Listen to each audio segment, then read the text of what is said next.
All right, Christina, our next question asks, I've been married for 23 years to a wonderful man, but he's regressing from a functioning alcoholic into a full-blown non-functioning alcoholic. It's taken over our life, and he's put me in danger too many times to count. Is it time to throw in the towel? The first piece of advice I would give this woman is to remove herself from the situation. There's no harm in separating from space. And I think for some people, especially in the grips of addiction, in some ways it's almost like a forced rock bottom scenario where the wife removes herself from the danger and the situations that he may be putting on and applying to her. Gives her space to take time and induce of what do I really need next? What have I been missing? How long has this pattern been going? Is there a way to recover the relationship if he does get sober? Because just because somebody gets sober doesn't mean it mitigates and excuses everything they've done. I would take that separation and then for her to kind of rebuild who she is, because when we're taking care of addicts, we lose ourselves very often.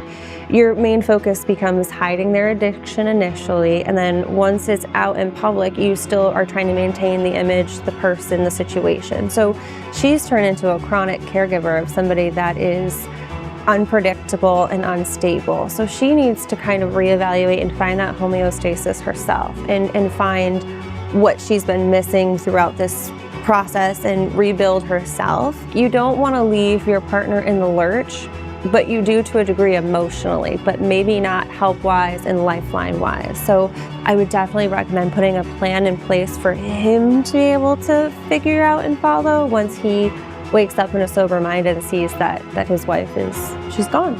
You raised so many really good points there. And the one thing that I would say to this person, you're not responsible for his dysfunction. You're not responsible for his alcoholism. You're not responsible for his actions or what he's choosing to do. Maybe you are talking to him and saying, this is happening. And he is seeing that this is affecting others and he's choosing not to change. An addict can only change if they want to change. And I think if they're choosing not to change, that's their choice and you shouldn't be a part of them anymore. I think I've learned firsthand, you can love someone from afar in life and it's not easy. It goes hand in hand with pain. Everybody deserves to be in a loving relationship with somebody that truly cares about them. And exactly. That relationship may have started that way, but we're certainly not here anymore. How long should people live in unhappy marriages before they pull a trigger? Whether it's addiction or not, this comes down to root cause of what do I deserve? And I think that's a question not a lot of people ask themselves enough, especially when they're in these kind of abusive relationships with somebody who has a substance abuse problem, because they just give, and they don't want to feel like a failure or like they're letting somebody else's life down. But you have to remember, are you living? Are you taking care of yourself? I think that's really well put about how you need to prioritize your needs over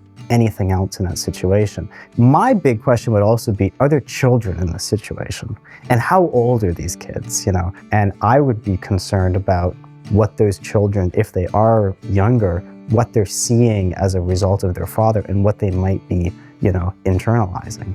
That's a great call out. I think when I hear, 24-year-long marriage, I just assume they're going to be older, but that doesn't dictate anything about how old they are. And if this is a problem that they've been struggling with for years, they've been exposed to it. They've seen the patterns of abuse that follows an addict. So teaching them what a trauma bond looks like, because a lot of us bond to people who aren't good for us, and we go back to kind of fighting that need to be loved. So we try to overcome it anyway, and you end up in this cycle that you can't get out of. And so they'll mimic their relationships after this. They'll think, oh, that's what dads should be in a relationship. And so if you're in this situation and you have younger kids, I think the sooner versus the better to separate yourself, to separate all of you so you can decompress and figure out what a healthy relationship for a person looks like and what it doesn't. This kind of comes back to the idea of adverse childhood experiences, ACEs, and how these really early traumas, while our brains are developing, permanently impact our relationships, our health, our fight or flight.